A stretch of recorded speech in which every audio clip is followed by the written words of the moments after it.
Hello guys, welcome back to my channel that is BMLT success point. और आज की video में हम डिस्कस करने वाले हैं हमारे ह्यूमन एनाटॉमी एंड फिजियोलॉजी के एक बहुत ही इम्पॉर्टेंट चैप्टर जिसे हम बोलते हैं रिप्रोडक्टिव सिस्टम। तो चलिए देखते हैं आज की हमारी इस क्लास में रिप्रोडक्टिव सिस्टम के बारे में क्या क्या जानकारी होती है। तो फर्स्ट ऑफ ऑल हम देखेंगे इसका इंट्रोडक्शन।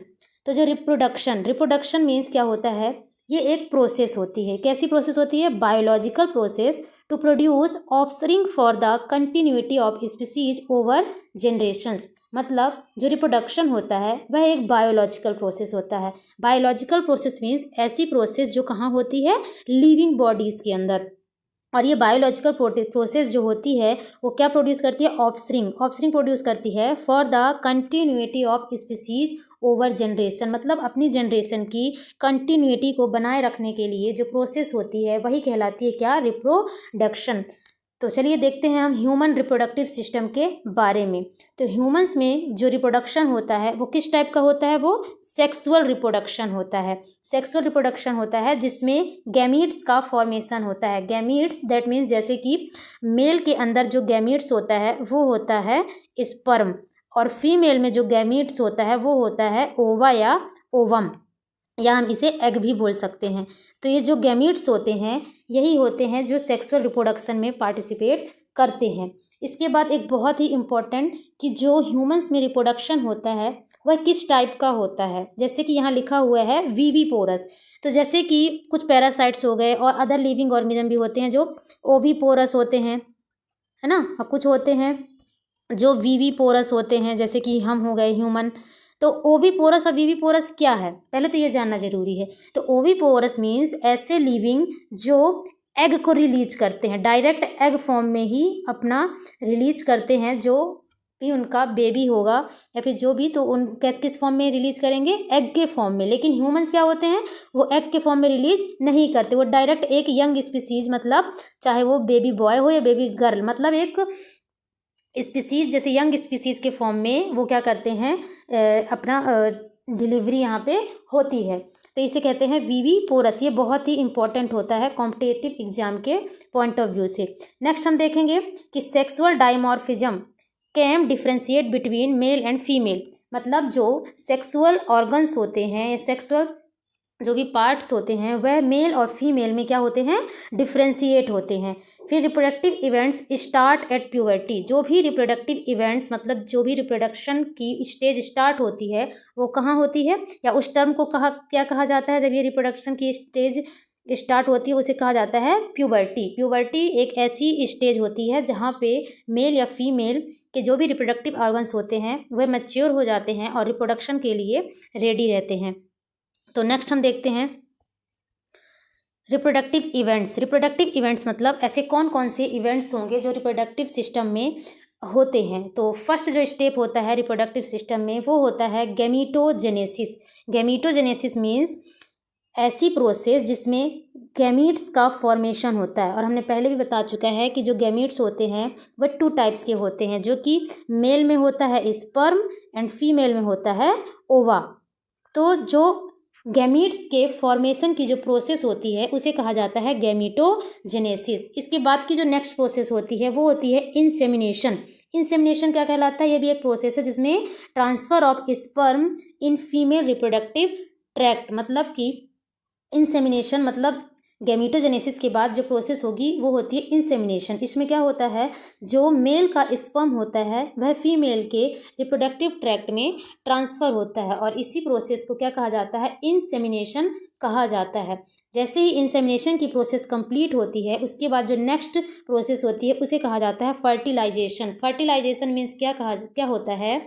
इसमें क्या होता है? फ्यूजन ऑफ गैमीट्स और क्या बनाता है? जाइगोट। दैट मीन्स कि इसमें जो मेल और फीमेल के स्पर्म और ओवा होते हैं उनका फ्यूजन होता है, बाइंडिंग होती है, और इसी प्रोसेस को कहा जाता है फर्टिलाइजेशन। और जब ये फर्टिलाइजेशन या फ्यूजन होता है तो वो किसका फॉर्मेशन करते हैं? वो जाइगोट का फॉर्मेशन करते हैं।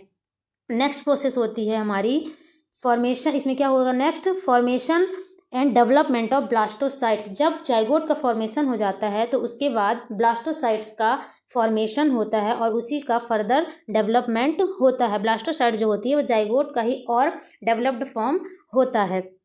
नेक्स्ट हमारा है इम्प्लांटेशन। जब फर्टिलाइजेशन की प्रोसेस फीमेल जेनिटल ट्रैक्ट में कंप्लीट हो जाती है तो उसके बाद की जो प्रोसेस होती है उसे कहा जाता है इम्प्लांटेशन।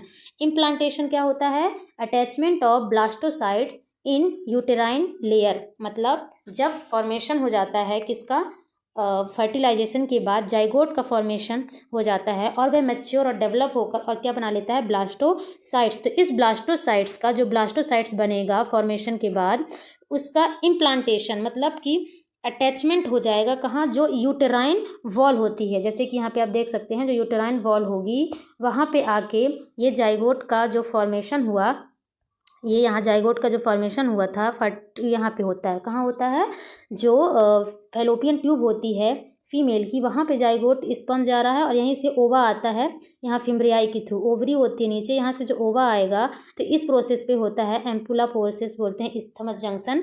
यहाँ पे क्या होता है, फर्टिलाइजेशन की प्रोसेस होगी और फिर फर्टिलाइजेशन प्रोसेस होने के बाद ये जो ब्लास्टोसाइट्स होता है वो कहाँ आ जाता है, ये इस यूटेराइन वॉल में, और यहाँ पे आके अटैच हो जाता है। इसी प्रोसेस को कहा जाता है इम्प्लांटेशन। नेक्स्ट होता है गेस्टेशन। गेस्टेशन मीन्स हम प्रेगनेंसी भी बोल सकते हैं, जिसमें क्या होता है, जो ह्यूमंस में प्रेगनेंसी का टाइम होता है वो होता है 9 मंथ। मतलब गेस्टेशन जो होती है वह एम्ब्रायोनिक डेवलपमेंट की एक प्रोसेस होती है। मतलब एम्ब्रायो जो होता है वह अपनी मदर के वॉम्ब में जब डेवलप करता है तो उसे ही कहा जाता है गेस्टेशन पीरियड।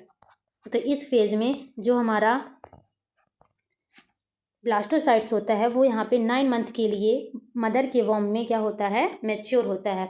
और उसके जस्ट बाद की जो प्रोसेस होती है उसे कहा जाता है पार्टुरेशन। पार्टुरेशन क्या होता है, चाइल्ड डिलीवरी। मतलब जब गेस्टेशन पीरियड कंप्लीट हो जाता है, 9 मंथ कंप्लीट हो जाते हैं तो उसके बाद जो पार्टुरेशन होती है मतलब ये डिलीवरी ऑफ बेबी, जब बेबी की डिलीवरी होती है तो उसे ही कहा जाता है पार्टुरेशन। और डिलीवरी के बाद जो प्रोसेस होती है वह कहलाती है lactation. Lactation means breast feeding. जब एक मदर बेबी को ब्रेस्ट फीडिंग करती है, मिल्क की फीड करती है तो उसे कहा जाता है लैक्टेशन पीरियड।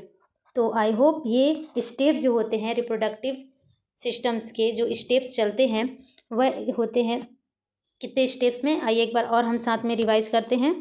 तो देखते हैं, फर्स्ट हमारा जो स्टेप हुआ गैमीटोजेनेसिस, मतलब कि फॉर्मेशन ऑफ गैमीट्स, जो कि होता है मेल में स्पर्म एंड फीमेल में ओवम। नेक्स्ट होता है इंसेमिनेशन।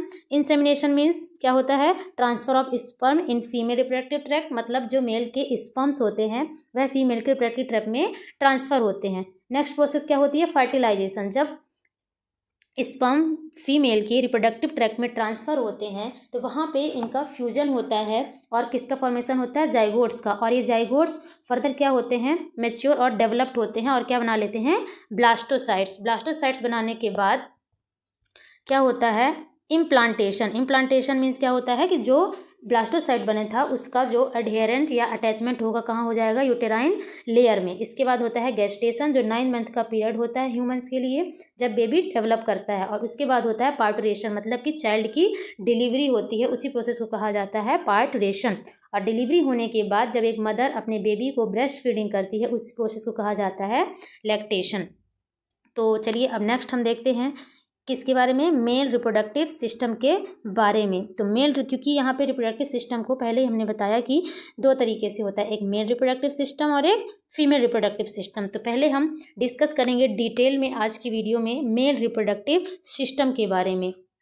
तो मेल रिप्रोडक्टिव सिस्टम जो होता है उसे फर्दर 2 टाइप्स में डिवाइड किया जाता है, जिसमें पहला होता है प्राइमरी सेक्स ऑर्गन और दूसरा होता है secondary sex organ. Primary sex organ मतलब ऐसे ऑर्गन्स जो प्राइमरीली इन्वॉल्व होते हैं रिप्रोडक्शन की प्रोसेस में, उन्हें कहा जाता है primary sex organ. And secondary sex organ जो रिप्रोडक्शन में हेल्प करते हैं। तो देखते हैं कि प्राइमरी सेक्स ऑर्गन में कौन सा ऑर्गन आता है। तो प्राइमरी सेक्स ऑर्गन जो फर्स्ट ऑर्गन होता है वो होता है टेस्टिस। जो टेस्टिस होता है तो इसके दो मेजर फंक्शन होते हैं। फर्स्ट फंक्शन होता है कि यह क्या करता है, गैमीट का फॉर्मेशन करता है। गैमीट मतलब पहले ही हमने बताया है स्पर्म जो मेल में प्रोड्यूस्ड होते हैं। और दूसरा इसका मोस्ट इंपॉर्टेंट फंक्शन होता है कि यह सेक्स हार्मोन्स का सिक्रेशन करता है। सेक्स हार्मोन्स जो मेल में होता है वो होता है एंड्रोजन। एंड्रोजन जो होता है वह मेल का क्या होता है, सेक्स हार्मोन होता है जो क्या बनाता है, टेस्टोस्टेरोन। क्या बनाएगा, टेस्टोस्टेरोन। तो ये बहुत ही इंपॉर्टेंट है कि फीमेल में कौन सा हार्मोन होता है और फीमेल में कौन सा हार्मोन होता है। तो टेस्टिस से जो हार्मोन रिलीज होगा वो होता है टेस्टोस्टेरोन। तो ये प्राइमरी सेक्स ऑर्गन का सबसे मोस्ट इंपॉर्टेंट फंक्शन होता है। इसके बाद देखते हैं सेकेंडरी सेक्स ऑर्गन। जो सेकेंडरी सेक्स ऑर्गन होते हैं इनको फर्दर डिवाइड किया गया है 3 टाइप से। तो चलिए देखते हैं वो कौन कौन से होते हैं। जो इसमें आता है, फर्स्ट आता है external genitalia. External genitalia means ऐसे ऑर्गन्स या ऐसे रिप्रोडक्टिव ऑर्गन्स मेल में जो बाहर की तरफ प्रेजेंट होंगे, जिन्हें मतलब जो बाहर प्रेजेंट होते हैं उन्हें कहा जाता है एक्सटर्नल जेनाइटेलिया, जिनमें आता है पेनिस और सेकंड आता है स्क्रोटम। जो स्क्रोटम क्या होता है, यह एक पाउच लाइक स्ट्रक्चर होता है जिसके अंदर टेस्टिस जो होते हैं सिचुएटेड होते हैं, जो पेयर्स में होते हैं। तो स्क्रोटम जो होता है इस टेस्टिस के ऊपर से एक पाउच लाइक स्ट्रक्चर मतलब एक कवरिंग प्रोवाइड करता है, उसे ही कहा जाता है स्क्रोटम। नेक्स्ट हमारा होता है असेसरी ग्लैंड्स, मतलब कुछ ऐसी ग्लैंड्स होती हैं जो इसमें हेल्प करती हैं। तो वो कौन कौन सी होती हैं, फर्स्ट होती है प्रोस्टेट ग्लैंड जो कि सिंगल होती है, मतलब जो प्रोस्टेट ग्लैंड रहेगी वो सिंगल प्रेजेंट होती है। नेक्स्ट होती है सेमाइनल वेसिकल्स। जो सेमाइनल वेसिकल्स होती है वो पेयर में प्रेजेंट होती है, मतलब 2 इन नंबर। ये 2 नंबर्स में मतलब 2 प्रेजेंट होती हैं सेमाइनल वेसिकल्स। नेक्स्ट होती है बल्बो यूरेथ्रल ग्लैंड्स, और इसी बल्बो यूरेथ्रल ग्लैंड्स का एक और नाम होता है काउपर्स ग्लैंड, जो बहुत ही इंपॉर्टेंट है। इसका सेकंड नाम काउपर्स ग्लैंड, और ये भी कितनी होती हैं, पेयर्स में होती हैं, जो कि 2 होती हैं। इसके बाद नेक्स्ट आता है हमारा एसेसरी डक्ट्स। एसेसरी डक्ट्स मतलब जिनके थ्रू जब स्पर्म और सीमेन का फॉर्मेशन हो जाता है तो ये जो डक्ट होती हैं उसके मतलब कि क्या होता है, ट्रेवल के लिए, है ना, इसके थ्रू, ये डक्ट्स के थ्रू क्या होता है, स्पर्म या सीमेन ट्रेवल करता है और रिमूव बॉडी से एग्जिट होता है। तो इसमें कौन कौन सी डक्ट्स आती हैं, हमारी होती है कौन सी, वास डिफरेंस, वास efferentia, rete testis, urethra, ejaculatory duct and epididymis. तो ये क्या होती हैं, ये असेसरी डक्ट्स होती हैं। तो ये आई होप आपको ये डिटेल्स। टेस्टिस में जो होता है मैंने पहले ही बताया कि ये प्राइमरी सेक्स ऑर्गन होता है। इसका जो साइज होता है वो 2 से 3 सेंटीमीटर विड्थ होती है, मतलब इसकी जो विड्थ होगी वो 2 से 3 सेंटीमीटर होगी, और जो इसकी लेंथ होगी वो होगी 4 से 5 सेंटीमीटर। और टेस्टिस का जो शेप होता है वो होता है ओवल या वलनट शेप्ड। ओवल या वलनट शेप्ड इसका क्या होता है, टेस्टिस का शेप होता है। इसके बाद जो टेस्टिस का वेट होता है, टेस्टिस का जो वेट होता है वो होता है 13 to 19 gram. 13 to 19 gram testis का वेट होता है। इसके बाद जो टेस्टिस की लोकेशन होती है, टेस्टिस की जो लोकेशन होती है वो होती है extra abdominal. Extra abdominal, extra abdominal means क्या होता है, जो टेस्टिस होता है वह एब्डोमेन के बाहर साइड प्रेजेंट होता है। मतलब जैसे ये ह्यूमन की बॉडी है तो ये जो एब्डोमिनल एरिया होता है, टेस्टिस होता है जो इस एब्डोमिनल एरिया के बाहर होता है। अब इसके बाहर होने का एक रीजन होता है कि क्यों ये एब्डोमेन से बाहर होता है, और एब्डोमेन के बाहर ये एक पाउच लाइक स्ट्रक्चर जिसको क्या कहा जाता है, स्क्रोटम। स्क्रोटम के अंदर ही ये टेस्टिस क्या होते हैं, प्रेजेंट होते हैं। अब इस स्क्रोटम के अंदर और एब्डोमेन से बाहर प्रेजेंट होने का एक रीजन होता है, क्या होता है कि जो टेस्टिस में जो स्पर्म का फॉर्मेशन होता है वह बॉडी के टेम्परेचर 37 डिग्री सेल्सियस पर सर्वाइव नहीं हो पाता, तो उसको बॉडी से 2.5 डिग्री सेल्सियस कम टेम्परेचर की नीड होती है। इसलिए वह कहाँ होता है, एब्डोमेन से बाहर की तरफ एक्स्ट्रा एब्डोमिनल एरिया में प्रेजेंट होता है, जहाँ पे temperature 2 to 2.5 degree body temperature से क्या होता है, कम होता है। मतलब 35 डिग्री तक यहाँ का टेम्परेचर होता है जहाँ स्पर्म सर्वाइव होते हैं। इसके बाद जब टेस्टिस क्या होता है, एक फीटस के अंदर टेस्टिस जो है पहले एब्डोमिनल एरिया में ही रहता है, इसके बाद वो बाद में आता है कहाँ, एक्स्ट्रा एब्डोमिनल एरिया में। तो यह किसके थ्रू जो है एक्स्ट्रा एब्डोमिनल एरिया में आता है, तो ये इसके लिए एक कैनाल होती है जिसका नाम होता है इंग्यूनल कैनाल। ये इंग्यूनल कैनाल के थ्रू जो टेस्टिस होता है वह एब्डोमेन से बाहर आता है। लेकिन यहीं पे एक बहुत ही इंपॉर्टेंट जो है मैं बताने जा रही हूँ कि जो टेस्टिस होता है, अगर वह एब्डोमेन एरिया से एक्स्ट्रा एब्डोमेन एरिया में नहीं आता तो उससे एक डिसीज होती है, उसे कहा जाता है क्रिप्टोरक्रिज्म। क्या कहा जाता है? क्रिप्टोरक्रिज्म। क्रिप्टोरक्रिज्म कहा जाता है। मतलब क्या है कि जब टेस्टिस जो है एब्डोमेन से बाहर नहीं आता एक्स्ट्रा एब्डोमेन एरिया में, तो वहाँ जो डिसीज होती है उसे कहा जाता है क्रिप्टोरक्रिज्म। और क्रिप्टोरक्रिज्म में क्या होता है कि जो मेल होता है वह कैसे हो जाता है? स्टेराइल हो जाता है। स्टेराइल मतलब क्या है कि वह स्पर्म का फॉर्मेशन नहीं कर पाता, क्योंकि जो टेम्परेचर बॉडी टेम्परेचर रहता है वह एक्स्ट्रा एब्डोमेन टेम्परेचर से क्या होता है? ज़्यादा होता है, जिसके कारण वह स्पर्म का फॉर्मेशन नहीं कर पाता, और ऐसे मेल को क्या कहा जाता है? स्टेराइल मेल कहा जाता है। इसके बाद जो टेस्टिस का फंक्शन होता है, बहुत इंपॉर्टेंट 2 फंक्शन होते हैं इसके। फर्स्ट फंक्शन होता है गैमीट फॉर्मेशन, मतलब कि स्पर्म का फॉर्मेशन, और दूसरा होता है सेक्स हार्मोन एंड्रोजन, जो क्या बनाता है? टेस्टोस्टेरोन। टेस्टोस्टेरोन मतलब ये हार्मोन और गैमीट का फॉर्मेशन करता है। इसके 2 मेजर इंपॉर्टेंट फंक्शन। अब हम देखते हैं टेस्टिस का जो इंटरनल स्ट्रक्चर, मतलब उसमें क्या क्या पार्ट्स प्रेजेंट होते हैं। तो जो टेस्टिस है वह एक सैक लाइक स्ट्रक्चर या पाउच लाइक स्ट्रक्चर स्क्रोटम में प्रेजेंट होता है। तो पर्टिकुलर टेस्टिस मतलब यहाँ पे 2 टेस्टिस होते हैं, तो हमने यहाँ पे एक ही टेस्टिस का डायग्राम है। तो जो पर्टिकुलर टेस्टिस में जो टेस्टिकुलर लोब्यूल्स होते हैं वो कितने होते हैं? 250। और इन 250 में पर्टिकुलर लोब्यूल्स के अंदर जो सेमनीफेरस ट्यूब्यूल्स होते हैं वो कितने होते हैं? 1 to 3। मतलब जो यहाँ से यहाँ तक का जो पार्ट है वो एक लोब्यूल्स होगा, और इसके अंदर जो सेमनीफेरस ट्यूब्यूल्स होंगे वो कितने होंगे? 1 to 3। और यहाँ से बहुत ही इंपॉर्टेंट जो है कि जो सेमनीफेरस ट्यूब्यूल्स होते हैं वही क्या करते हैं? स्पर्म का फॉर्मेशन। मतलब डायरेक्ट यहाँ से क्वेश्चन पूछा जाता है कि स्पर्म का फॉर्मेशन कौन करता है? तो कौन करता है? Seminiferous tubules.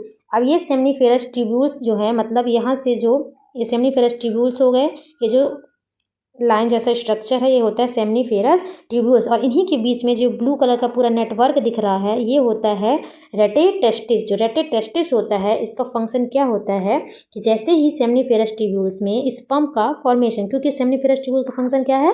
स्पर्म का फॉर्मेशन करना, तो जैसे ही स्पर्म का फॉर्मेशन होगा तो वह कहाँ जाएगा? रेटेटेस्टिस के थ्रू कहाँ आएगा?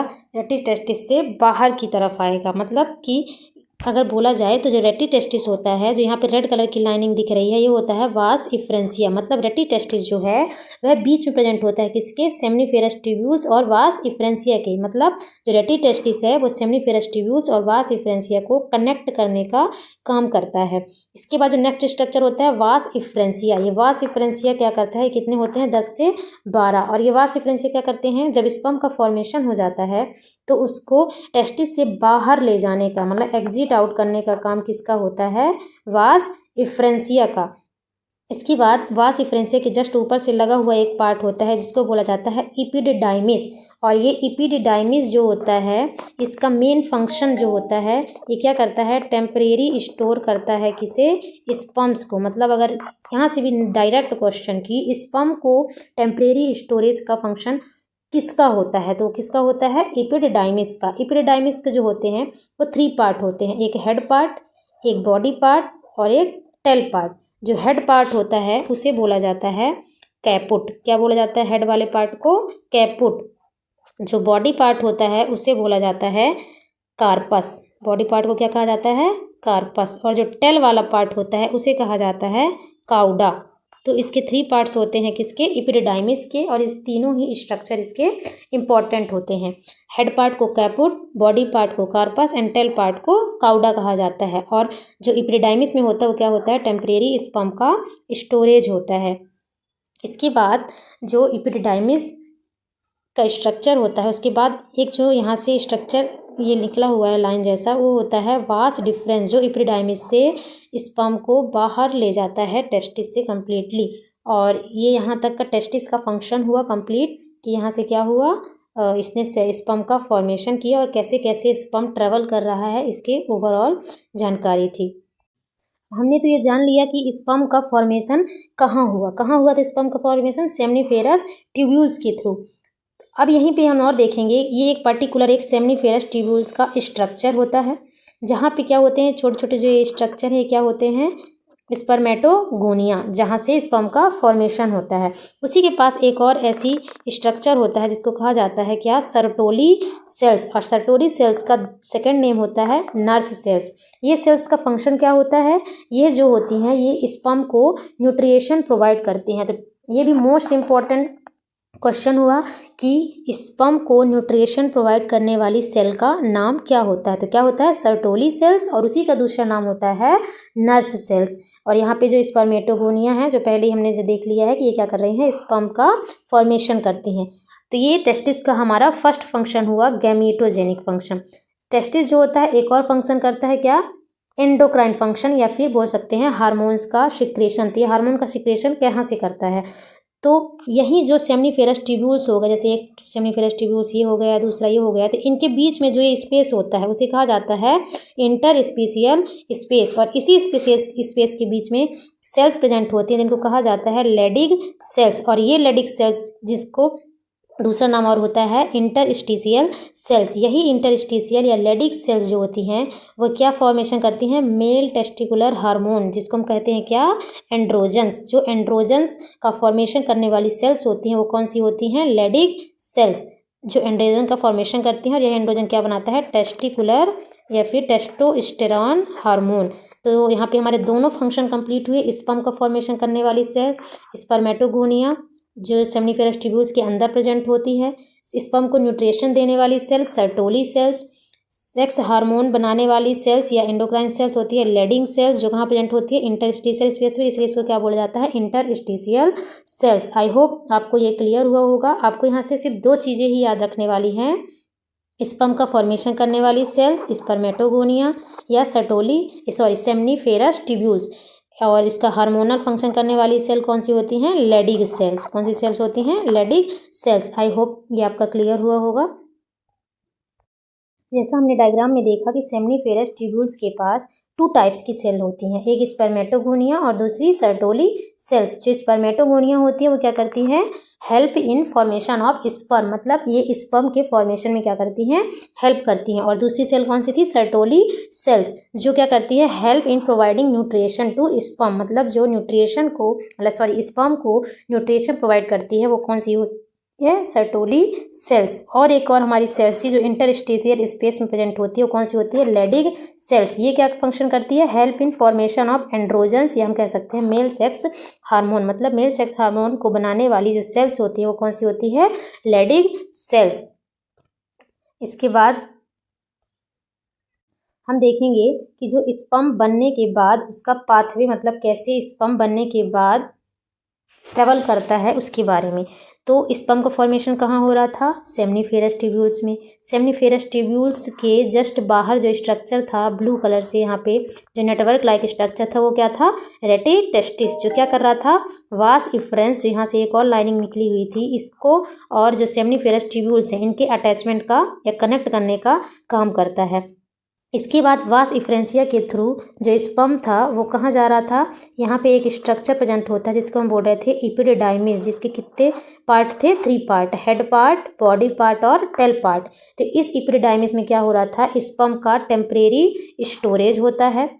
स्टोरेज होने के बाद ये वास डिफरेंसिया, यहाँ से एक और स्ट्रक्चर निकला होता है जिसको हम बोल देते हैं वास डिफरेंस। ये वास डिफरेंस के थ्रू ट्रेवल करके कहाँ जाता है, एजैकुलेटरी डक्ट के पास। और एजैकुलेटरी डक्ट में जाने के बाद वह पेनिस के थ्रू, यूरेथ्रा के थ्रू ये क्या हो जाता है, पेनिस के थ्रू बाहर एक्सक्रीट होता है, बाहर रिलीज होता है। तो इस तरीके से जो पाथवे होता है स्पर्म के फॉर्मेशन से लेके उसके ट्रेवल करने का, इस तरीके से ये पाथवे कंप्लीट होता है।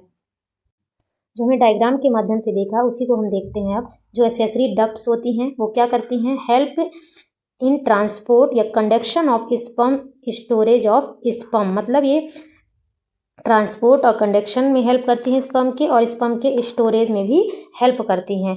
तो इसमें कौन कौन सी डक्ट होती हैं और क्या क्या इनका फंक्शन होता है, इसके हम डिटेल में देखते हैं। जो फर्स्ट हमारी डक्ट आती है एसेसरी डक्ट, वो होती है रेटे टेस्टिस। तो ये क्या करती है, receive sperm from seminiferous tubules and then opens into vas efferentia. हमने पहले भी बताया है कि जो सेमनीफेरस ट्यूब्यूल्स की यहाँ से अटैचमेंट करवाने का काम कौन कर रही थी, रेटी टेस्टिस किसके साथ, वास इफ्रेंसिया के थ्रू। मतलब क्या कर रही थी, ये सेमनीफेरस ट्यूब्यूल्स में जब स्पर्म फॉर्म हुआ तो उसको क्या किया उन्होंने, रिसीव किया और इसको ओपन कहाँ पे होगी जाके, ये वास इफ्रेंसिया के थ्रू। तो ये होता है फंक्शन रेटी टेस्टिस का। इसके बाद नेक्स्ट स्ट्रक्चर जो होता है वास इफ्रेंसिया, जो सेकेंड लाइनिंग थी वो क्या करती है, कितनी होती है, 10 to 12 इन नंबर, मतलब 10 से 12 ये नंबर में होती हैं। और ये क्या करती हैं, ट्रांसपोर्ट स्पर्म फ्रॉम रेटी टेस्टिस टू एपिडिडाइमिस। मतलब जब रेटी टेस्टिस से जो स्पर्म आता है उससे ट्रांसपोर्ट करती हैं कहाँ, जो यहाँ पे एपिडिडाइमिस एक स्ट्रक्चर होता है वहाँ ट्रांसपोर्ट करती हैं। इसके बाद नेक्स्ट स्ट्रक्चर जो है एपिडिडाइमिस। एपिडिडाइमिस कैसी होती है, ये 6 मीटर लॉन्ग होती है, हाईली कॉइल्ड स्ट्रक्चर, मतलब बहुत ज़्यादा कॉइल्ड होती है और ये लॉन्ग होती है कितना, 6 मीटर। और ये क्या करती है, इसका मेन फंक्शन है टेम्परेरी स्टोरेज ऑफ स्पर्म्स। जो स्पर्म्स को क्या करती हैं, टेम्परेरी स्टोर करती हैं। और ये क्या हेल्प करती हैं, helps in maturation of sperm. मतलब जो स्पर्म यहाँ स्टोर हो रहा था उसके मैच्योरेशन में भी हेल्प करती हैं। और ये कहाँ लोकेटेड होती हैं, लोकेटेड पोस्टीरियर टू टेस्टिस। जो टेस्टिस होता है उसके पोस्टीरियरली ये क्या होती हैं, ऐसे लोकेटेड होती हैं। नेक्स्ट स्ट्रक्चर होता है वास डिफरेंस। वास डिफरेंस क्या करता है, transport sperm from epididymis to ejaculatory duct. मतलब जब ये एजैकुलेटरी डक्ट, एपिडिडाइमिस जो है यहीं से जुड़ा होता है वास डिफरेंस। ये क्या करती है, यहाँ से स्पर्म को रिसीव करेगी और कहाँ ट्रांसपोर्ट करती है, एजैकुलेटरी डक्ट के थ्रू पास। और जो वास डिफरेंस होता है ये कहाँ होता है, upward and loops over urinary bladder. मतलब जो यूरिनरी ब्लैडर होता है, यूरिनरी ब्लैडर का जो स्ट्रक्चर होता है ऐसे, तो ये उसकी अपवर्ड मतलब ऊपर साइड, और कहाँ पे, लूप ओवर यूरिनरी ब्लैडर और पोस्टीरियर टू यूरिनरी ब्लैडर, मतलब ऊपर से जाएगा और इसके पोस्टीरियरली ऐसे पूरा स्ट्रक्चर यहाँ पे फॉर्म करता है कौन, वास डिफरेंस। और ये क्या करता है, इसका फंक्शन तो यही है कि ट्रांसपोर्ट करता है स्पर्म को एपिडिडाइमिस से एजैकुलेटरी डक्ट तक। नेक्स्ट आता है स्ट्रक्चर एजैकुलेटरी डक्ट। ये एजैकुलेटरी डक्ट क्या करता है, जो एजैकुलेटरी डक्ट होता है वह करता है forms from duct of vas deferens and seminal vesicles. ये कहाँ से बनता है, जो डक्ट होती है वास डिफरेंट और सेमाइनल वेसिकल्स की, जो मतलब ये एजैकुलेटरी डक्ट का और सेकंड नेम होता है कॉमन डक्ट। क्यों बोलते हैं कॉमन डक्ट, क्योंकि जो वास डिफरेंस आती है जो टेस्टिस से आई, मतलब यहाँ से जो वास डिफरेंट टेस्टिस से जो स्पर्म लेकर आया था वास डिफरेंस, ये डक्ट, और जो यहीं पे एक ग्लैंड होगी जिसको हम बोल देते हैं सेमाइनल वेसिकल्स, तो इससे निकलने वाली ग्लैंड, जब ये दोनों ग्लैंड यहाँ पे आपस में मिलती हैं तो ये क्या बना लेती हैं मिलकर, एजैकुलेटरी डक्ट। और इसी को एजैकुलेटरी डक्ट को और क्या कहा जाता है, कॉमन डक्ट, क्योंकि यहाँ पे वास डिफरेंस और एजैकुलेटरी जो हमारी सेमाइनल वेसिकल्स दोनों डक्ट यहाँ पे क्या हो रही हैं, मिल रही हैं या ज्वाइन हो रही हैं, इसलिए इसको क्या कहा जाता है, एजैकुलेटरी या कॉमन डक्ट। और ये कहाँ ओपन होती हैं, जाके यूरेथ्रा में। अब यूरेथ्रा नेक्स्ट पार्ट आता है क्या, यूरेथ्रा, ये इसको क्या कहा जाता है, और यूरिनोजेनाइटल ट्रैक्ट। यूरिनोजेनाइटल ट्रैक्ट मतलब यहाँ से यूरिन भी पास आउट होता है और जो जेनाइटल हमारा स्पर्म होगा वो भी यहाँ से क्या होता है, पास होता है, इसलिए इसको कहा जाता है यूरिनोजेनाइटल ट्रैक्ट। फिर it is a common pathway for urine and semen. जब ये यूरिनोजेनाइटल ट्रैक्ट है मतलब ये क्या है, एक कॉमन पाथवे होता है एक्सक्रीट के लिए, किसके, यूरिन और सीमेन दोनों के लिए। It opens into urethral meatus. ये जो होता है यूरेथ्रल मेटस में क्या होता है, ओपन होता है। आई होप आपको ये क्लियर हुआ होगा। अब हम देखेंगे इस एसेसरी ग्लैंड्स के बारे में। जो हमारा प्राइमरी सेक्स ऑर्गन था टेस्टिस वो कंप्लीट हुआ। इसके बाद हमने देखा एसेसरी डक्ट्स के बारे में। अब देखेंगे एसेसरी ग्लैंड्स के बारे में जो बहुत ही इम्पॉर्टेंट फंक्शन होता है। तो जो एसेसरी ग्लैंड्स होती हैं वो कितनी होती हैं, 3। कितने टाइप्स की होती हैं, 3 टाइप्स की। फर्स्ट होती है सेमाइनल वेसिकल, सेकंड होती है प्रोस्टेट ग्लैंड एंड थर्ड होती है बल्बो यूरेथ्रल ग्लैंड। एंड इसका अदर नेम क्या होता है, काउपर्स ग्लैंड्स। जो सेमाइनल वेसिकल्स होती हैं कैसी होती हैं, पेयर में होती हैं, मतलब 2 होती हैं। प्रोस्टेट ग्लैंड जो होती है वो सिंगल होती है, मतलब 1 होती है। और बल्बो यूरेथ्रल ग्लैंड जो होती है वो भी कितनी होती हैं, 2 होती हैं। इसके बाद जो इसकी लोकेशन है सेमाइनल वेसिकल की, ये पोस्टीरियर टू यूरिनरी ब्लैडर, मतलब जो यूरिनरी ब्लैडर होता है इसके पोस्टीरियरली कौन सी प्रेजेंट होती हैं, सेमाइनल वेसिकल्स प्रेजेंट होती हैं। जो प्रोस्टेट ग्लैंड होती हैं कहाँ होती हैं, बिलो टू यूरिनरी ब्लैडर, मतलब जो यूरिनरी ब्लैडर है उसके नीचे का जो स्ट्रक्चर होगा, नीचे की साइड यहाँ पे कौन सी ग्लैंड होंगी, हमारी प्रोस्टेट ग्लैंड। नेक्स्ट होती है बल्बो यूरेथ्रल ग्लैंड। ये कहाँ होंगी? Below prostate gland. मतलब जो ये पूरा मान लीजिए ये यूरिनरी ब्लैडर का स्ट्रक्चर है, यहाँ से सेमाइनल वेसिकल प्रेजेंट होंगी। थोड़ा सा और नीचे यूरिनरी ब्लैडर के यहाँ पे क्या होंगी? प्रोस्टेट ग्लैंड, जो एक ही होगी। और उसकी और नीचे मटर के दाने के जैसे प्रेजेंट होंगी। कौन सी? दोनों side bulbo urethral gland present होगी। इसके बाद आता है सेमाइनल प्लाज्मा। मतलब जो सेमाइनल वेसिकल्स होती है वह कितने % कंट्रीब्यूशन करती है जो सीमेन होता है उसमें? तो ये कितने % कंट्रीब्यूशन करती है? सबसे ज़्यादा 60 to 70% जो सीमेन होता है, जो लिक्विड पार्ट होता है, उसको सिक्रेशन कौन करती है? Seminal plasma. जो प्रोस्टेट ग्लैंड होती है वो कितना करती है? 25 to 30% सीमेन का सिक्रेशन करती है। और जो सेमाइनल प्लाज्मा होता है बल्बो यूरेथ्रल के थ्रू, कितना होता है? 5 to 10%। अब सबसे मेन, ये बहुत ही इंपॉर्टेंट आप इसको कह सकते हैं, जो सेमाइनल वेसिकल्स होती है इसमें जो एनर्जी सोर्स होता है सीमेन का या स्पर्म का, वो फ्रक्टोज। तो ये फ्रक्टोज कौन सिक्रेट करता है? Seminal vesicles. इसमें प्रोस्टाग्लैंडिन्स भी रिलीज होते हैं। इसके अलावा जो इसमें कुछ एंजाइम्स जो होता है जो बहुत ही इंपॉर्टेंट है, कौन सा होता है एंजाइम सिक्रेट करती है? ये फाइब्रिनोजन। ये फाइब्रिनोजन जो होता है एंजाइम, ये क्या करता है? स्पर्म को क्लॉट बनाने में हेल्प करता है। कब? जब स्पर्म या सीमेन किसी फीमेल के वेजाइना में जाता है तो वहाँ के एसिडिक एनवायरनमेंट से प्रिवेंशन में जो हेल्प करता है वह कौन सा एंजाइम हेल्प करता है?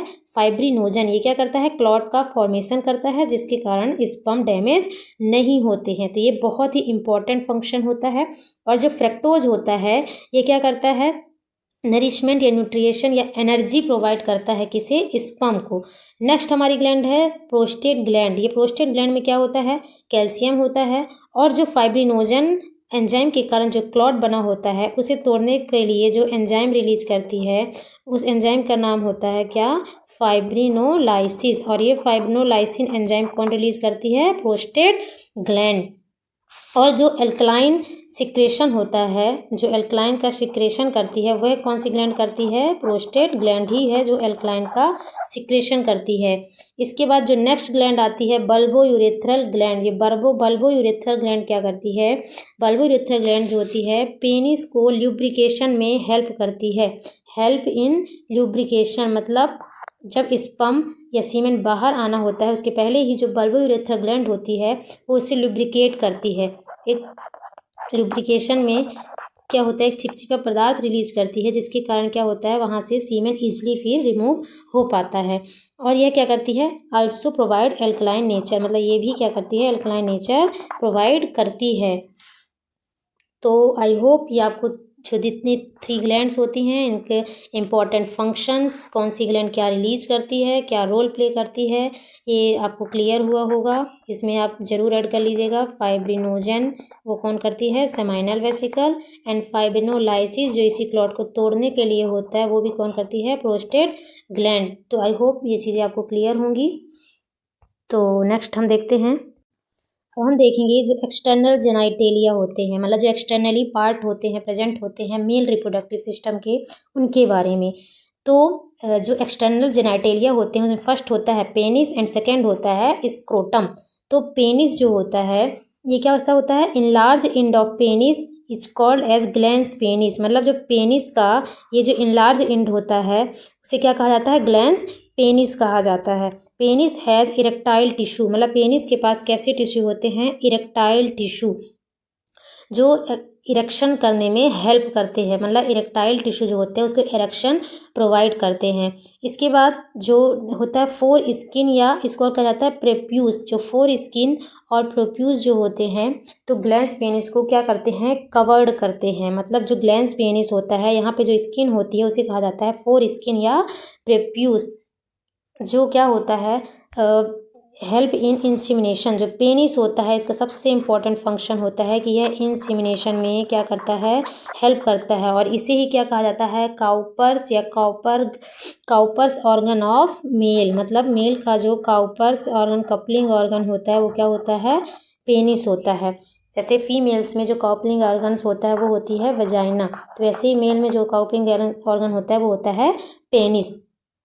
पेनिस जो होता है और इसके बाद जो स्क्रोटम होता है, ये भी क्या होता है, एक एक्सटर्नल जेनाइटेलिया ऑर्गन होता है।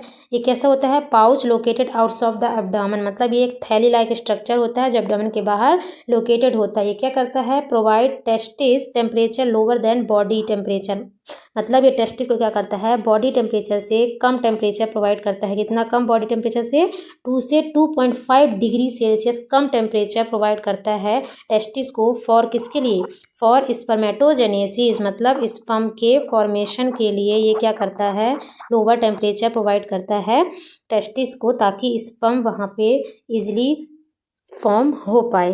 तो आई होप जो भी हमारे इस टॉपिक से रिलेटेड टॉपिक्स थे, मतलब जैसे कि accessory glands, accessory ducts, external genitalia, primary sex organ, तो इसका डिटेल आई होप आप सभी को क्लियर हुआ होगा। तो अब हम नेक्स्ट वीडियो में लेकर आएंगे फीमेल रिप्रोडक्टिव सिस्टम के बारे में। तो आप ज़रूर इस वीडियो को ज़्यादा से ज़्यादा वॉच करें, ज़्यादा से ज़्यादा शेयर करें और लाइक करें, ताकि हमारा कॉन्फिडेंस अच्छा हो पाए और हम ऐसी ही बहुत ही अच्छी और इम्पोर्टेंट वीडियोस आपके लिए ज़रूर ला पाएँ। Thank you so much for watching. Please like and comment and share my videos. Thank you so much.